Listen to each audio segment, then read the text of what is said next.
Hello everybody, welcome to Creative Chess channel, and today our next middle game lesson, which is today devoted to different colored bishops and how to play this with pleasure, not very boring and not in a draw. So let's have a look at position number one. It's a game between Erlacher and Metzeger, played in 1992. Here we may see different color bishops. It was black to move. So we all know that if, for example, to get rid of these rooks on the board, then it will be nearly 100% draw. I mean, especially if to protect the pawn, because all these different color bishops, they have drawish tendencies. We all know that. But if there are some other pieces except bishops, then it became not drawish, but in some cases different sides have some advantages. For example, if we have a look at this position, we may say that white squared bishop can be very active. Now you see the pawn prevents them from being too active, but you see here black can play g4 and try to break all this pawn chain and then to attack the white king. Actually here, if to play correctly, it's anyway it should be a draw, but you should play correctly. That's the only problem. Here, black's pawn was under attack, but they decided not to protect it because they decided to attack the white's king. Yeah, so white took the pawn and g4.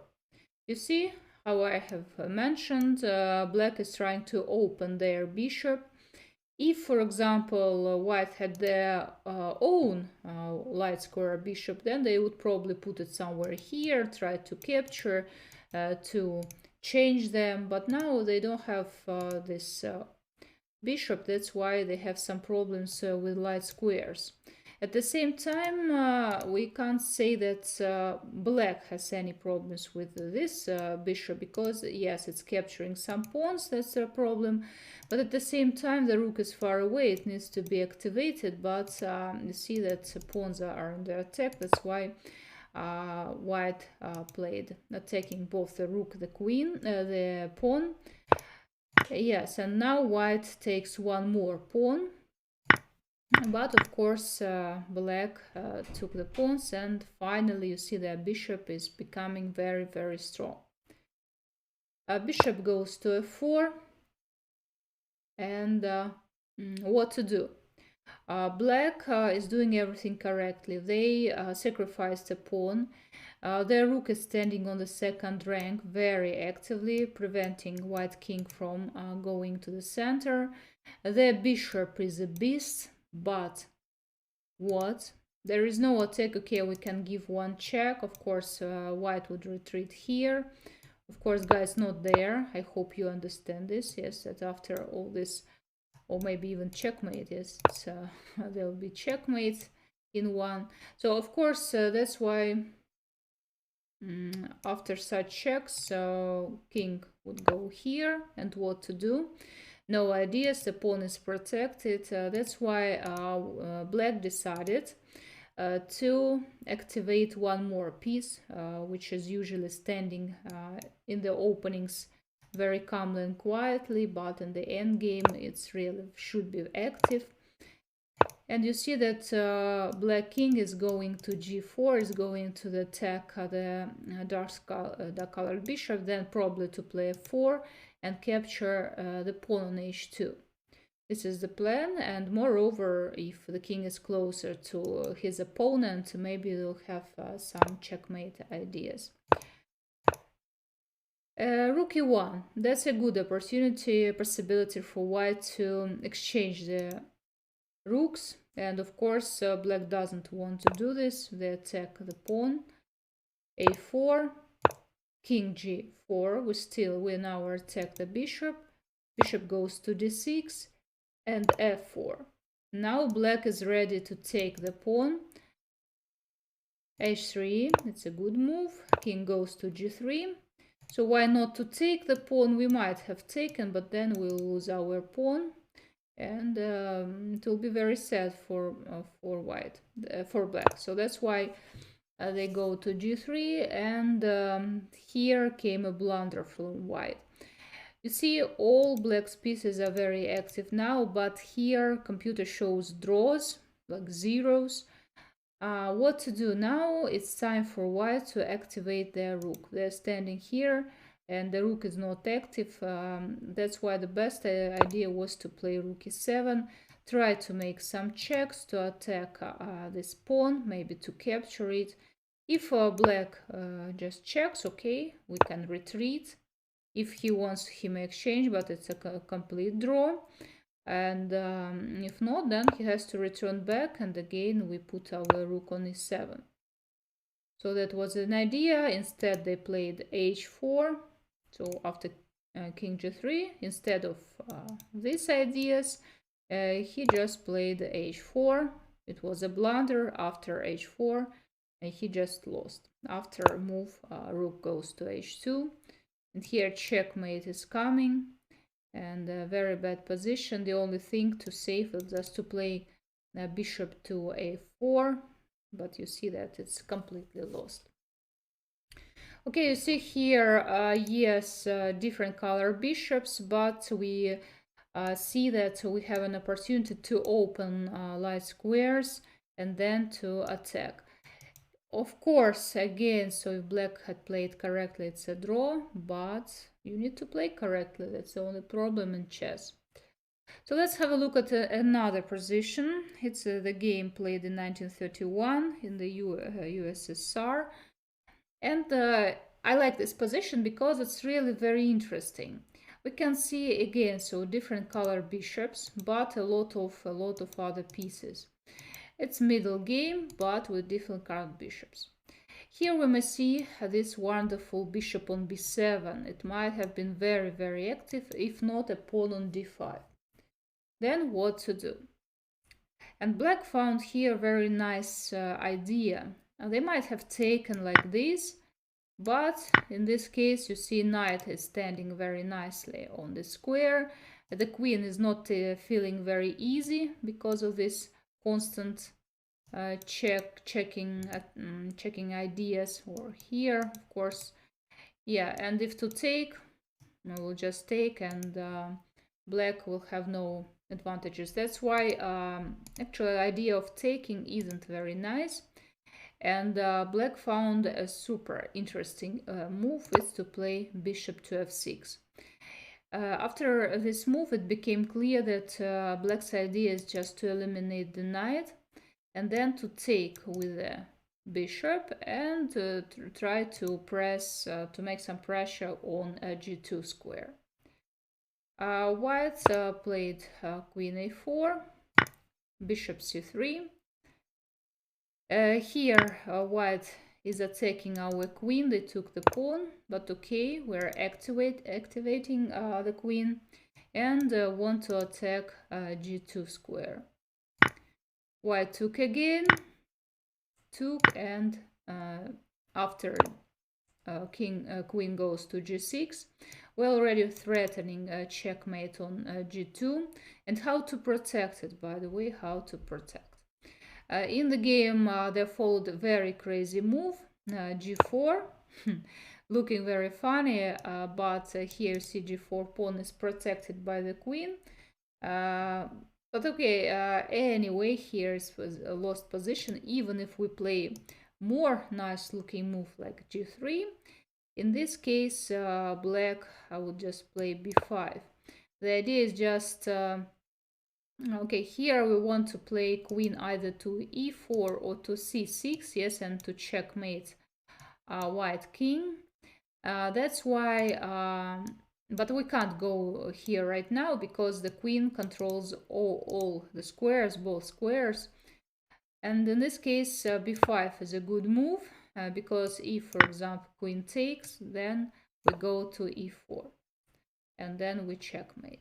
So after g3, b5 would be a winning idea, distracting the queen either from e4 or from c6.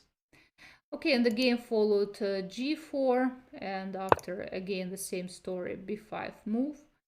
Queen took to on b5, and queen goes to f1. Checkmate is coming, so the only way try to go to run away, but of course black just took the bishop on the 3, and checkmate is coming, white resigned. And the last game I want to show you here, it's by the way was played by Smyslov, world champion. He was playing white against Bisgeier, and here it was white to move. By the way, guys, you may try to understand the idea right now. What should white do here? How did they play? What is their actual plan? So here Smyslov played knight d6. He might have taken the bishop right now, but he wanted to maybe to activate the queen. So black has to take. You see, black has to take. If not to take, it's a fork. That's why they took. And let's have a look at the position. Again, we have different color bishops on board. And we should understand so that this bishop is a bad one because it is looking on his own pawn. At this moment, this dark square bishop of white seems doesn't have any squares, but we need to get rid of this one, put our bishop and start our attack. This arrow attack. Okay, so and for whom it is easier? For black to get rid of the pawn, or for white? Of course, for white it is easier to do, easier to get rid of the black's pawn. So black here already played b3, seemingly that it's more natural to play a5, but the story is that after queen goes to b6, we are attacking the bishop, we are attacking the pawn, and after capturing this pawn, of course, because, okay, let's say we protect the bishop, we take the pawn, afterwards we can take this one. And that's why black decided that it is better to give one b4 pawn but keep a6 pawn. That's why they just played b3, white took, and black wants to exchange queens. Again, think please, do we need to exchange queens or better not to? Of course, guys, it's better not to exchange queens because we want this checkmate. That's why without queens it won't be very, very dangerous. That's why white retreated to b4, protecting the pawn, but it would have been better to put the queen closer to the king, again with the same threads. But okay, Smyslov protected, Smyslov protected the pawn on b4. And then you see bishop goes to c3, half of the plan is over. Rook goes to d8. You see, now we can't play with our queen because it would be taken by the rook. So white took, and play queen to b6. We are attacking the rook. We wanted to go away, for example, anyway, yes, from this file, just to play queen d4. But of course, black prefer to stay, so they play queen to c8. h3, rook d5, queen b4, queen e8, and bishop goes to d4 now. Bishop goes to d4, bishop b5, and you see that right now white can't realize their plan, attacking plan. That's why they decided to put the rook somewhere in a nice square. We just occupy an open file. And now black is making a mistake. They play rook d8, seemingly a nice move. They want to protect the c8 square, but white plays queen to c5. And what is the idea behind? Now the idea is just to play queen g5 and then for example, queen f6 or queen h6. Here black played bishop, bishop d7, and after queen g5, black resigned. You see, there is no protection from these ideas, either queen f6 or queen h6, and that's why black prefers to resign. The computer shows +6 in white's favor. We trust the computer, and black realized that they're completely lost and resigned here. Okay, guys, you see that, yeah, usually in the end game, especially if number of pawns are equal or -1, it's almost sure that it should be a draw somewhere. But if you still have some pieces, these different color bishops can be really, really very dangerous, because your opponent doesn't have the same color bishop just to protect weak squares, and that's why it became twice more dangerous.